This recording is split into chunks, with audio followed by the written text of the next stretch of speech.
My name is Musa Adnan. That's Sabur Ahmed. This is Rerouted, and here's what we have coming up for you today. What's the funniest thing you've come across? Like in all of your what's the funniest, most bizarre thing when you heard this? You were like, what? Where did you come up with this from? Darwin talking about Hurul Ain. What? Yeah, Darwin. When he was younger, he really was fond of some girls who were his obviously his age. He was like a teenager at the time, or I can't imagine Darwin as a kid, man. Yeah. Well, he must have been at some point. You know why? Because all the pictures you see of Darwin, he's got a beard, he's bald. He's born like that. Now, with atheism, there's an automatic association with Darwin, just automatic. Yeah. Okay. And when I started studying evolutionary theory, I realized there was no link. It was the same link. Actually, there was a link, and the link was the same as being part of the collecting stamps club in North Luton and being a serial killer. There's no link. Okay. Assalamu alaikum, bro. Wa alaikum salam. How's things, Sabur? Alhamdulillah. MashaAllah. Can I get a cheeky handshake? Yeah, you can. MashaAllah. Yeah, You got cold hands. indeed. Why did that get so awkward so quickly? I don't know. Anyway, mashallah, brothers and sisters, Sabur is a brother I've known for, mashallah, a long time actually. You got to see me at my prime. Prime? When Was that your prime? Was when I was a young child. There were primes to come, inshallah. I mean, that was you were a young adult at the time, I guess. Adolescent, what they called them. You were I think when you came in the office, you were 14? 14, 15, yeah. Probably. How old are you now? I'm 22. 22. So in 2010, you would have been... Here's your math skills coming out. Yeah, you could see how bad they are. Something like 13, yeah. Yeah, 14, 15, Yeah. probably. I don't know. But anyway, alhamdulillah, we've actually travelled abroad together. Yeah. We've travelled abroad together. There's a lot of things that you guys don't know about Sabur that by the end of the episode you're going to find out. Very interesting things. Like what he's studying at uni. I mean, we're going to get into that. But before we do... I thought you said interesting things, but anyway. Yeah. That's a good one. That's true. But we actually had the privilege of travelling abroad together. Yeah. Where did we go? We went Malawi, Africa. remember. That trip was classic. It was classic. Was that your first time in Africa? It was. Mine. And if you remember, I went to, we met up in Ethiopia. Yes. So did we? Yeah. So no. We flew together. Me, you, Adnan flew together. But then we met Ali Bishara and another sheikh from Bahrain. Yes. We met them in. I still remember. You know how you have images in your mind? I still remember where we met them in the airport. There was windows. Do you remember? Yeah. Subhanallah. Yeah. So then we met them, and then I bought that weird Ethiopian shirt. Yeah. And then I think Adnan or one of them was claiming it's a woman's shirt, and I was wearing it. Do you remember? Was it like a dashiki? What was that? Like the colored shirt. Yeah. Yeah. Okay. I like those, man. Yeah. I had one. It ripped, but they're very nice to go sleep in. Anyway, continue on the conversation before we take it somewhere else. We got to Malawi. How did you find Africa? Because that was your first time. That was my first time. Africa was, you always hear people talking about this thing in Africa, that thing in Africa. The word I would come back with Africa is spiritual. It's a very spiritual place. I mean, when you go there, people are so friendly. Everyone believes in God. You don't have to come across those atheists. It's like, it was contrary to a lot of stereotypes on Africa. Oh, definitely. Yeah. I mean, the first stereotype is that Africa is Africa in the sense that there's one monolithic group, they're all the same. When you travel in the same country from one city to another, or one, say, the north to the south, people are different. There's also this thing be careful, it's really dangerous. And yeah. I mean, I live in Harlesden, so compared to that, Malawi was really safe. Yeah, definitely. One of the things that happened on the trip was you nearly got drowned. Yeah, well, I didn't. Drowning would mean, well, someone was trying to kill me. There's a difference. There's a difference. You're going to find out why we're laughing about this, actually. Basically, in the trip you have an emir. Yeah. And so the emir was Adnan. Which is my dad, yeah. So with Adnan and me, because we're friends, like long-time friends and stuff, having your friend as your Amir is always going to be problematic, because you're like, bro, what are you doing, man? What's this for? Why do you wake up late? What happened here? Blah, blah, blah, blah. Yeah. So anyway, one day I was just like really cheesing him off, and I was like, you did this wrong, you did that wrong, how could you do that? Waste of money, blah, blah, blah, blah. Just going off. I don't remember what about, yeah. And then, you know, we were just like fighting each other. We were fighting each other in the bedroom. We'll get to that in a second, where, you know, again, I was tortured, let's put it that way. And another one was the drowning. That, you know... let's do the tortured first. So because that was before. All right, so basically the first torture was because we went on a budget, all of us were sleeping in one room. Yeah. And if you remember, it was a double bed where I was sleeping in the middle and your dad was sleeping on the other side and you were sleeping in the other side. So you were basically the toppings in the sandwich. Already it was uncomfortable. No, alhamdulillah, I wasn't very comfortable because I knew you guys, but it was uncomfortable from the perspective that I did loads of things to cheese off Adnan. Yeah. And then he would take his revenge when the door was shut, when it's late at night. And if you remember, when the fighting was going on, once somebody came in, they thought someone was getting killed. Do you remember that? I just remembered. The way he was screaming, is like, I can't even describe it because headphone wearers are going to go crazy, but like... a wild pig being sacrificed. Like that, literally, Oh, not quite, but well, you know what, like screams, bro, yeah? So they came and knocked on our door. They thought like someone's getting abused or something, yeah? They were like, is something okay? Yeah? And we opened the door and it's Sabur standing. Three guys. Why are these noises coming out there? But anyway, what ends up happening is my dad was torturing Sabur. So Sabur runs into the toilet for refuge and he grabs me and I'm in the toilet with him. He locks the door. You were the hostage. He took me hostage. And I'm a kid now. Like, what am I going to do? You're a grown adult. You get? So what happens is I look around. I'm like, this is one thing my dad does as well. My dad always looks around, you know, to use things. For weapons. Yeah, for weapons, for weaponry, yeah. So look around. Obviously, we're talking in a joke sense, yeah. So we look around. For the benefit of the tape. Exactly. We look around and there's water. There's like a tap. So I'm like, you know what? I pick up the mug, fill it with hot water, and I'm looking at Sabur. I don't think you still knew what I was going to do with that. I threw it on him and he started screaming. Because it was hot. It was so hot, that water. And in Malawi, it's hot.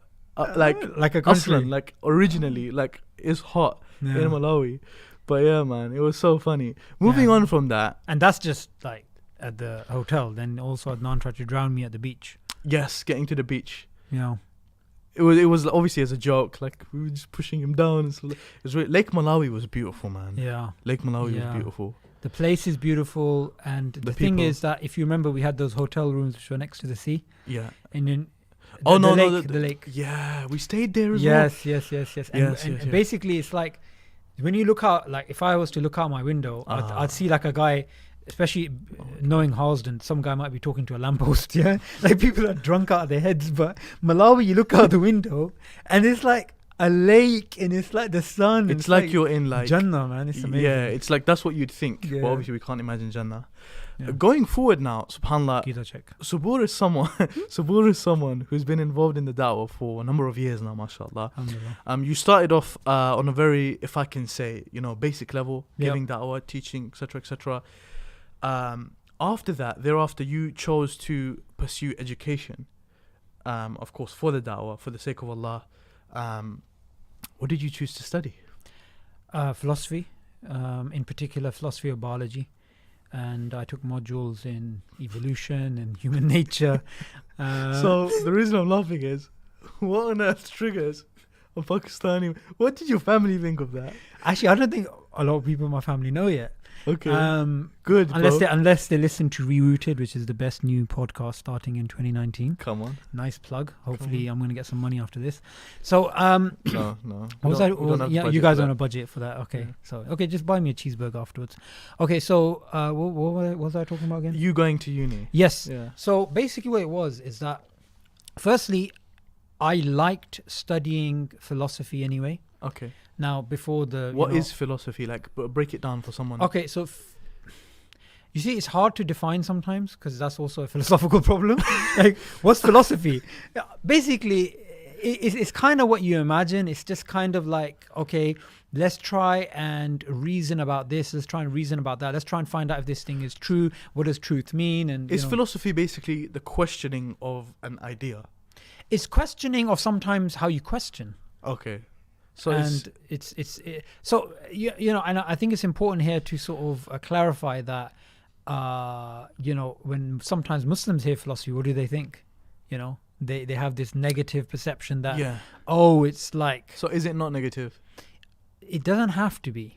So what I would say is that a person who knows their Islamic foundation, they know the Aqidah, they know first principles, they know Islamic understanding of our epistemology, which is known as the theory of knowledge. So basically, when someone's grounded and they go in, that's different to some guy who's like a spotty teenager, decides to study philosophy and then comes out all confused. So why does he have to be spotty for? He's a teenager, acne and all that. You went through that about 2 years ago, right? I didn't have acne. Never. Okay, but you know what I mean. I don't want to say it now. All the teenager problems. I mean, this podcast can go out to a few thousand people, so I'm sure you don't elaborate on your... that problem? How can you slap a few thousand people? Oh yeah, hundreds of thousands. Inshallah, man. Go on. At the moment, there's only 2 people in a jinn, but in the future, there's going to be a lot more people watching this show. But let's get back to why we're studying, right? So with me, I wanted to study philosophy from a perspective of understanding the philosophy of science, understanding evolutionary theory. Why did you want to understand evolution, philosophy? Why? So the thing is, when we're giving dawah, right, we're trying to convey the message of Islam. Now, one of the things which used to come up, which came up like a trump card, which came up like a get out of jail card, which is that, evolution. Sometimes people just used to say that. They didn't even bother explaining what they're saying. Yeah. Now, I had an interest in evolutionary theory from before I started studying formally. But then I was kind of like, do you know what? This is used as a weapon against God. So it's better for us as Muslims, rather than just hearing about this particular theory, to understand it at a really powerful academic level, so that if somebody asks us, we can at least give them an Islamic perspective. It can't just be like, oh, by the way, there's this video online which is about conspiracy theories and about why evolution's fake or whatever. Yeah. You want to do something that's academically strong. So that's why I wanted to do it. So you wanted to basically... You done it with the in the effort that it's going to aid you in the da'wah, basically. Yeah. A lot of people bring this up. It's an atheistic idea, right? See, this is the thing, Musa, right? That's what I thought. People always associate evolution with atheism. It's kind of like this. You associate Islam with biryani. Yeah. Okay. In the UK, at least. I mean, if anybody's listening in North America, they'll be like, biryani? What's biryani? But anyway, so they're going to think like Islam is linked to curries, or Islam is linked to a certain dress, or the dome, or there's certain things that people are like, this is associated with that. Now with atheism, there's an automatic association with Darwin, just automatic. Yeah. Okay. And when I started studying evolutionary theory, I realized there was no link. It was the same link. Actually, there was a link, and the link was the same as being part of the collecting stamps club in North Luton and being a serial killer. There's like no link. There's like a completely disjointed kind of fields. There was nothing in evolutionary theory that would lead a person to say, do you know what? There's no God. Because this is what's really interesting, Musa, right? Darwin himself said, in my wildest fluctuations, I was never an atheist. And he also said that it would be absurd to think that someone can't be an evolutionist and can't be a theist. He said it's absurd. So this link that they try and make, if you study science, you're going to become an atheist because evolution, that's what it proves. So I realize it's false. So bro, I want you to dumb it down for us, okay? Evolution. How would you, as someone who's studying these sort of topics at a high level in university, how would you define evolution for a person who's just heard it? They've probably heard it before, but let's be honest, bro. People hear words all the time, but they don't necessarily always know what it means. I assume if someone was to mention to some Muslims evolution, they just think, oh, we came from monkeys. Yeah. That's what it means. Yeah. So what's evolution? So the thing Do is we believe in it as well? Okay, yeah. So we could do that next, right? So the first thing is, I can give a sort of academic understanding of it, but the problem is that when you go to the popular level, it has many different meanings, and even sometimes within academia it's used in the same way it's used at a popular level. So it gets very confusing. But let me just explain it in the way evolution was understood before Darwin. Okay. Now, as soon as you hear, wait, hang on a second, I thought Darwin came up with evolution. Yeah. When you hear evolution as a concept existed before Darwin, automatically you get this red flags. You're like, what's going on here, right? So evolution before Darwin meant that there's biological change over time. And evolution was written about, philosophized about, theorized about for approximately 3,000 years. So it's been a well understood and philosophized idea for a very long time. Okay. Darwin came along and he developed something different, which is known as Darwinian evolution. Okay. So evolution simply means biological change over time. What's Darwin's? So Darwin's is different. So Okay. evolution has a very, very basic understanding, which is that biological change over time. Okay. That's not theologically dangerous. You know, that's not something which people are going to be like, oh my God, you know, what kind of anti-God idea is this? Yeah. Darwinian evolution is a idea that all of life goes back to a single organism, a single beginning, and it's called the tree of life. So from that first cell, all of life, me, you, the camera guy, Lady Gaga, we're all related, right? All human beings, all animals, all elephants, everything. The second idea is that this happened through a natural process known as natural selection. So these are the Darwin's idea. This is Darwin's idea that all of life has one common origin, and two, this happened via this blind mechanical force known as natural selection. Now, what happened was after Darwin, his idea wasn't atheistic. Okay. And he in fact wrote himself that I didn't intend to write atheistically. There's nothing that's saying there's no God. People after Darwin turned it into an anti-God idea. And even while he was alive, it was being used as an anti-God idea. Okay. Okay, so basically, Darwinian evolution puts things in the beginning of time. Is that what the difference is? It's a history of evolution. Okay. It's a particular history of evolution. Okay. And it's also that it's like before him, Yeah. Darwin, and even after Darwin. In fact, some of Darwin's friends, like Asa Gray, he was a Harvard University professor, I believe. They believed there was this, like, God guiding the process of evolution, right? Yeah. Now, Darwin's theory is very mechanical. It's not God, it's natural selection. Oh, he believes like it's just nature. It's just nature, Okay. right? So that's why where the atheists like. That's where they hijack that understanding, And they say we don't need God. and they say we don't need God, because what Darwin was basically saying was this, right? And he's explicit about this, that you got this natural theory, Yeah. but technically somebody could believe that God created the universe and natural forces are operating, and these natural forces lead to this process. So he didn't see it contradicting God, but he didn't also at the same time believe that I need to invoke God.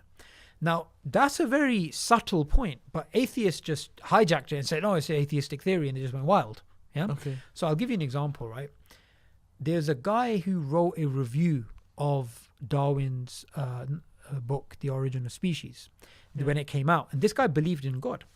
And Darwin's idea conflicted with the idea of biblical creation, of Islam or Islamic creation, that, you know, you have the first man which was created, which is Adam, and that man is not linked to anything else in nature. Yeah. So this this particular theist, he wrote a review of Darwin's Origin of Species, and he said that the idea that God created everything separately, like created tigers separately to whales and whatnot, and humans, and the idea that God created one life which evolved into everything else, which is Darwin's idea, he said both these ideas are just as noble. They're just as noble for God. God can either do this or that. God is still, you know, a majestic creator. Still God, yeah. Yeah. Darwin was so impressed by that review of that religious person, he took it and he inserted it in his second edition of The Origin of Species. No way. That shows he wasn't atheistic. No, he wasn't. He wasn't like this Richard Dawkins type of atheist. In fact, if you pick up Richard Dawkins' 1980s book, The Blind Watchmaker, and at that time I think you were minus 10 years old, right? When that book came out, it was the main popular evolutionary book in the world in terms of popular understanding of evolution, right? A popular science book.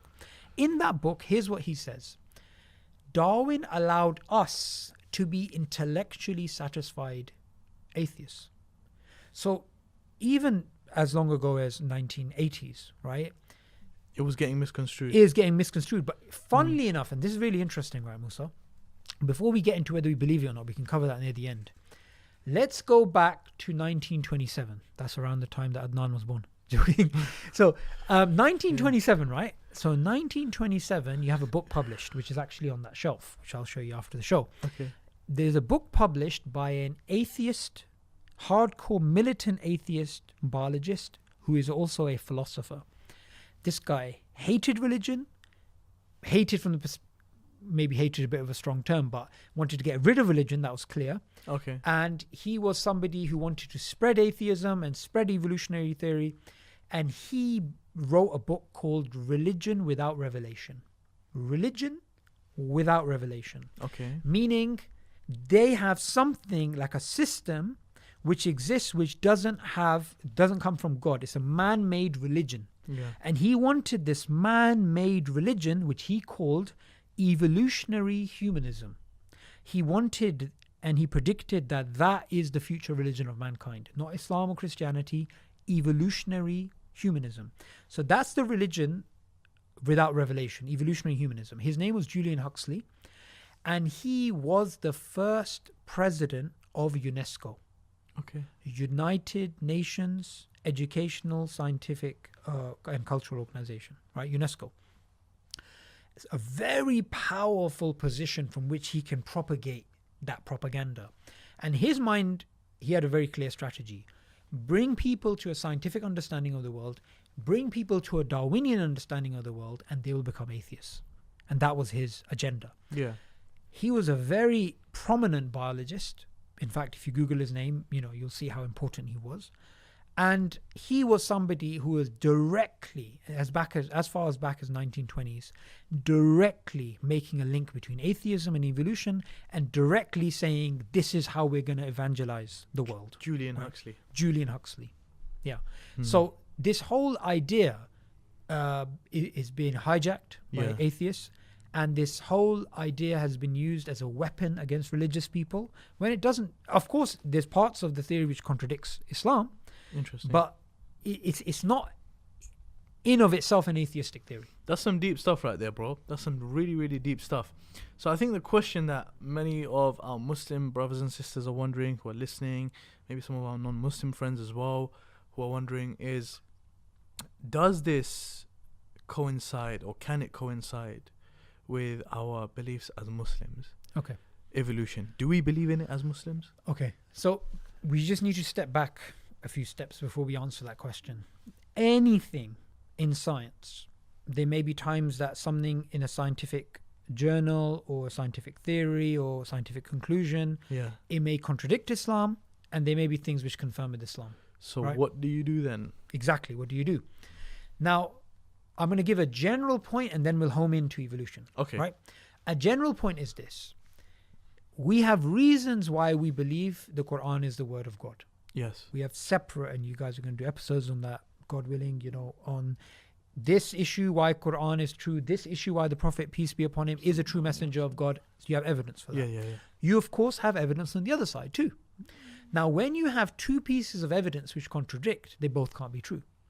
So what we as Muslims believe is that science is a source of knowledge, but at best, it's not going to give you concrete, absolute knowledge.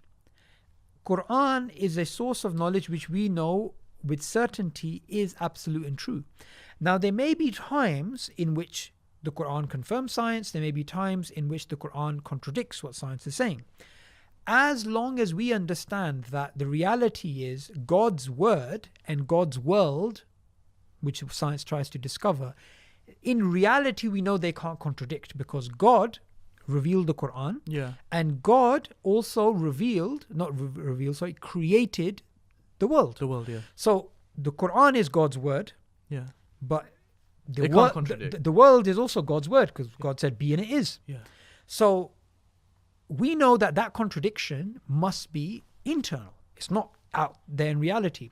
So Something's being misunderstood somewhere. so there's a really good example, which is a case in point, right? Okay. Me and you, we are sitting here, We but are. but let's go back 60 years, just 60 years. I wasn't here. Yeah. So imagine Were you here?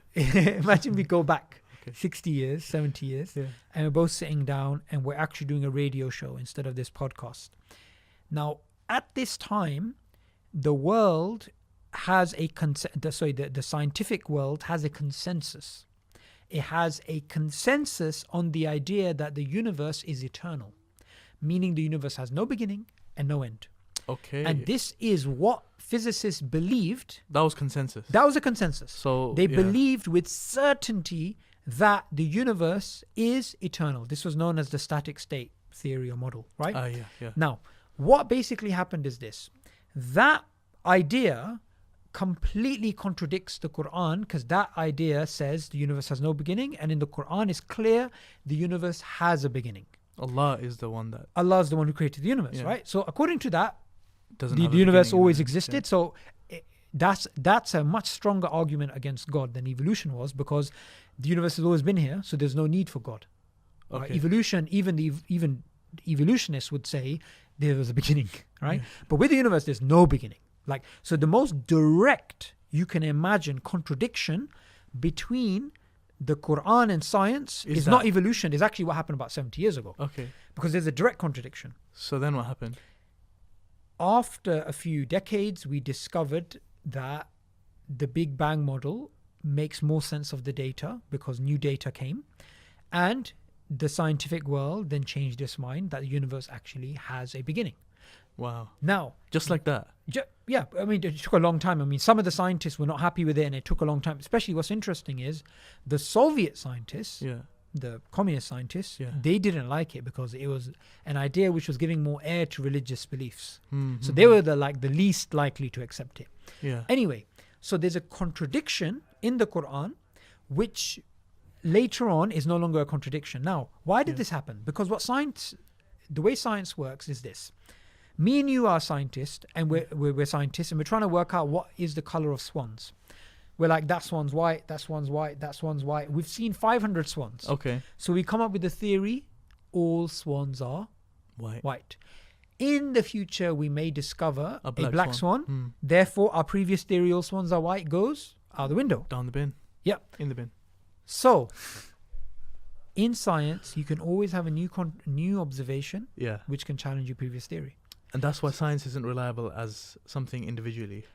I wouldn't say not reliable. I would say that's why it's beautiful, because it can always change its conclusions. Okay. Yeah, it's not something which I as a scientist have made a conclusion and I'm going to stick to it forever. I think I see where you're going here. Is where you're going, science can always be changed, and it's always changing based on discovery, research, etc., etc., etc.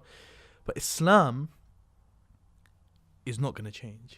Yes, but also something else which I was adding is that by looking at science, we look at it has weight because of these reasons. Okay. We look at the Quran and it has weight because of these reasons. Yeah. So when we come across what looks like a contradiction, either we've misunderstood the Quran or we've misunderstood science, or actually no, those are the two possibilities. Either we misunderstood the Quran or we misunderstood science. So we need to look at it like this. The Quran has weight, and so does scientific conclusions. But the Quran as a book, we know that certain things that it says, it may contradict science today, but maybe perhaps in 100, 200, 500 years time, science will revise its conclusions and that will be more in line with the Quran. Yeah. It's not necessary that's going to happen in the future. And this is why it's very important that if we understand the rhetoric behind evolutionary theory at a popular level and at an academic level, is totally different. When it came to, say, the universe having no beginning, there was a very clear, powerful reason for that according to the scientific data. Later on, we discovered it was wrong. With evolutionary theory, the way that we are taught it in schools, in textbooks, by popular writers like Richard Dawkins is, it's as true as the shape of the earth. It's as true as there's a table in front of me. What's interesting, Musa, is when you go and look at it academically, they believe it's not as true as that. They believe it's based on a probabilistic framework and it has assumptions, and there are disputes about its core ideas. Okay. And these aren't within religious circles, these are within secular academic circles. Okay. So there's a big, and the question we need to ask is, why is there such a big difference between the public understanding and the academic understanding? So let me give you an example, right? Victor Stenger, famous militant atheist who passed away a few years ago, he said the prospect that Darwin's broad theory of natural selection is going to get changed in the future is just as likely as us finding out the earth is really flat. Like, it's never going to happen. That's the level. And he's a popular science writer, and he gave lectures and talks, and he debates, like he debated like William and Craig and other sort of famous theists. So you have this popular rhetoric from these atheists who are saying it's as true as this, it's as true as that. And at the same time, academically, they know that's not the case. In fact, Richard Dawkins, although he misrepresents Darwin's theory a lot, he himself, in a book called A Devil's Chaplain, he says this. He says, we must acknowledge that future findings may cause us to disregard Darwinism or modify it beyond recognition. So even he himself admits, in the future, new facts may come to light that we have to discard Darwinism. Now, when you have this type of admission from people who publicly they're talking about the theory like it's, I don't know, as true as the shape of the earth, you know, the question has to be asked, what's going on? Why is there so much propaganda? Why is there a big difference between the public and the academic understanding? Interesting. This is interesting, bro. I think you blew everyone away. Like, there's a lot of information there to take in. I want to actually ask you a question as someone who studied science and stuff like that. It's a funny question, yeah. What do you think of the Flat Earth Society? Have you come across them? Do you know there's crazy things, like there's this thing on YouTube about a guy, he's like sending up a rocket and it goes up and up and up and up, and then it hits some sort of ceiling and he's like, oh, I discovered a ceiling. Yeah, I reckon these are just my thoughts, right? Do you think the earth is flat? No, I don't think the earth is flat, but I really think that, thank God for that, we live in a world yeah, where it's kind of like truth doesn't matter anymore to people. It's what's popular. So everyone can come together and just say something bizarre. That's true, man. Yeah, and because everyone's saying it, it's like it's true. It's true. It's like this whole Flat Earth Society, bro. You know, they're very strong now. I know. They're very strong, bro. Like if you go on one of the forums and you start saying otherwise, yeah, bro, they will slate you, man. Not only that, bro, you have people who deny the climate change, people who deny the moon landing, you know, people at the end of the day, you know, everyone has their own views. The thing about the scientific world, right, is you will not find these sort of discussions there, like flat earth and, you know, these sort of things. What's the funniest thing you've come across, like in all of your, like, what's the funniest, most bizarre, like, thing when you heard this? You were like, what? Where did you come up with this from? Like theory, or I don't know. Okay, I found something like really, really funny, right? Yeah. So I was reading about, because there's a friend who helps me out a lot with Darwin's research on Darwinism and stuff. Okay. And he likes reading history books. He's based up in Manchester and stuff. So he sometimes sends me really funny stuff. And the funniest thing he sent me once was Darwin talking about Hurul Ain. What? Yeah, I know, it's really strange, right? So basically, when Darwin was wait, can you please clarify Hurul Ain for us, please? Sorry, Hurul Ain. How are you going to translate this? Let's see how he translates it. Okay, wait. Okay. Look, he's struggling, guys. Why are you getting excited? So, Hurul Ain, their trigger word for Musa to get excited, but basically, the women of paradise. I can't deny it. The women of paradise, which are supposed to be, in the Islamic tradition, the most unspeakably amazing creation in terms of that'll attract men, right? So it's like a reward for the men in paradise, and it's the sort of thing that, if I was to, if somebody when they want to challenge Islam, they're like, you have those virgins in paradise. I mean, it's a very famous, well-known thing, yeah, that Islam has this concept of these beautiful women in paradise, right? So Darwin, when he was younger, he really was fond of some girls who were like his obviously his age. He was like a teenager at the time, or I can't imagine Darwin as a kid, man. Yeah. Well, he must have been at some point. You know why? Because all the pictures you see of Darwin, he's got a beard, he's bald. He's born like that. He's born like that. Yeah. Anyway, so Darwin was Darwin was basically because he was a Victorian, and they were well read and stuff, and they heard about Islam, and they obviously heard, the East was always seen as this crazy land of stories and Aladdin and flying carpets and beautiful women in those niqab, that sort of thing. Yeah. So anyway, Darwin was comparing some beautiful girls that he saw in his younger years. He was comparing them in his writings to Hurul Ain. Really? So he knew about Islam? Yeah, I mean, he knew about Hurul Ain. I don't know if he knew about Islam, but he did actually write about that. That is funny. That is really interesting, isn't it? That is funny. That is funny. I want to put this as a clip on YouTube. I want to put this as a clip on my YouTube channel. Charles Darwin talking about Hurul Ain. You can't make this up. That's bizarre. Yeah, you can't make that I actually did. That was I'm joking. I didn't make it up. Yeah, there's references for this. Yeah. So were Charles Darwin and Charles Dickens from the same period? I think this is a good segue to end the show. You're supposed to be studying history, bro. I'm joking, bro. It's a joke. They're both called Charles Darwin, Dickens. It's a joke, guys. Come on. Okay. I thought you were serious there, but I'm joking. Yeah. So how's history going? I was kind of being serious. If they're from the same period, but okay. Now history's going good, man. History's going good. I can see that. You know what? You know what the thing with history is, yeah?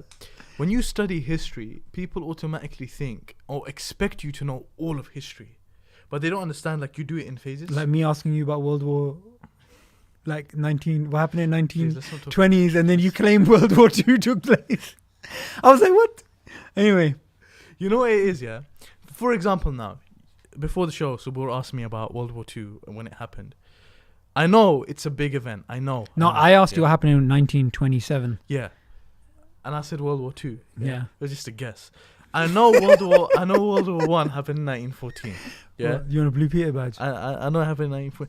Look, in my defense, okay, bro, I just started studying history, and also come on, bro, you're embarrassing me now. Imagine me in 5 years, I'm a big, let's say I'm a big historian, and then someone pulls this clip out. This guy didn't even know when World War II was. This guy's a joke. No, but your answer was actually good, which is that people study niches, different, and you're studying Greco-Roman and I'm studying Roman history, Greek history, and medieval history. So I'm not at the early modern period. Were people evil back then?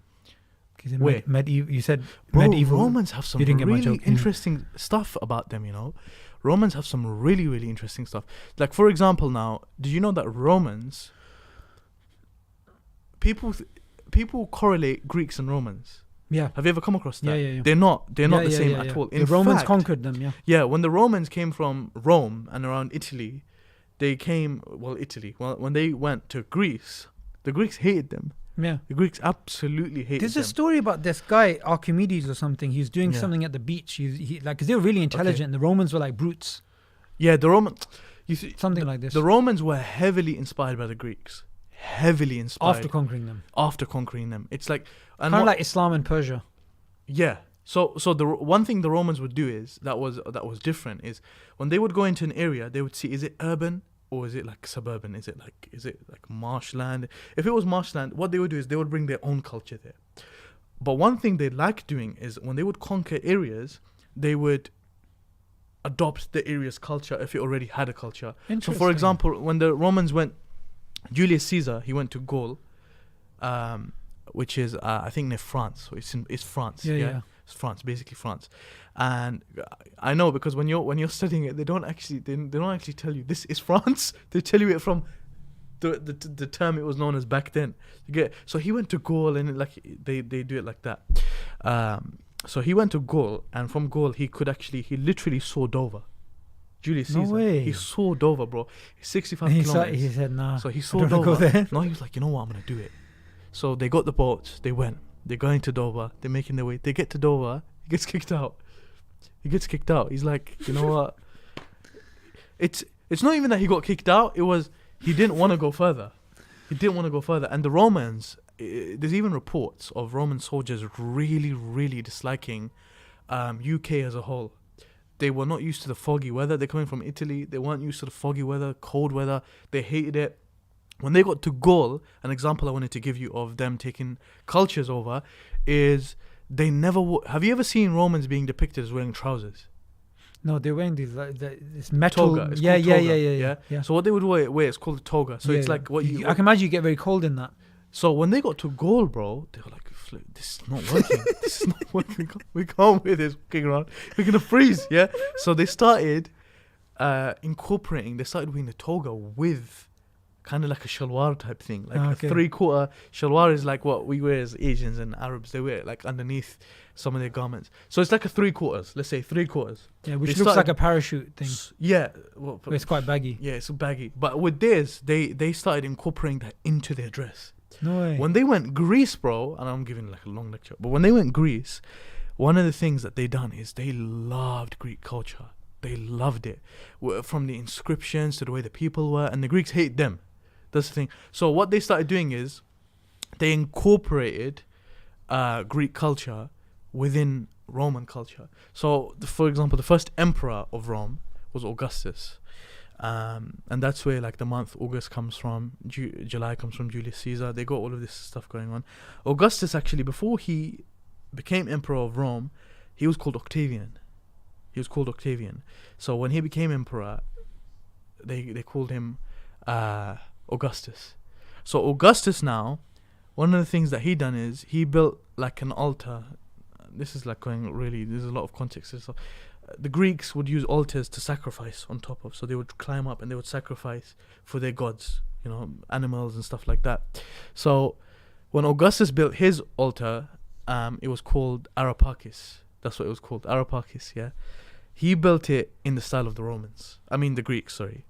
So like they had this strong influence of Greeks. There's even depictions of Romans holding like olive branches and stuff. So they love that sort of stuff. That's why even me, baiting myself out a little bit more on my lack of knowledge before studying the topic, bro, I thought Greek and Roman is the same thing. Yeah. I think that's a very common misconception. I thought that. When I went into the class, they're like, oh yeah, they didn't even clarify it. So I was like, oh wow. I realized it like after some time. I was like, these people are different, completely different. The Greeks were one thing, Romans were another. But yeah, man. Bro, it's been absolutely lovely talking to you, man. After the show, I'm going to tell you the name of the woman that Darwin was describing as Hurulain. So I'm just waiting for that. Oh, there's a name of a woman? Yeah. Has she got like a Muslim name? No, but I'll tell you after the show. Okay. That's just a prize to help you wrap up the show quickly. Okay, no problem. Bro, Jazakallahu khairan for coming on the show. It's been an absolute pleasure having you on. We spoke about different topics. Alhamdulillah, evolution, all of that sort of stuff. Drowning. This was a bit of a different one because you actually really went in depth on a subject, and I think it will benefit a lot of people with science, with the knowledge of science and evolution and stuff like that. So bro, Jazakallahu khairan for coming on. Brothers and sisters, this has been Rerouted. I really hope you enjoyed this one. If you have any suggestions for us, for any topics you'd like us to discuss in the future, any guests you'd like us to get on the show, make sure you comment them down below, and don't forget to subscribe to our YouTube channel, iEra, and we will see you very, very shortly. Assalamu alaikum wa rahmatullahi wa barakatuhu. Peace. Her name was. I wanted to put that on the show.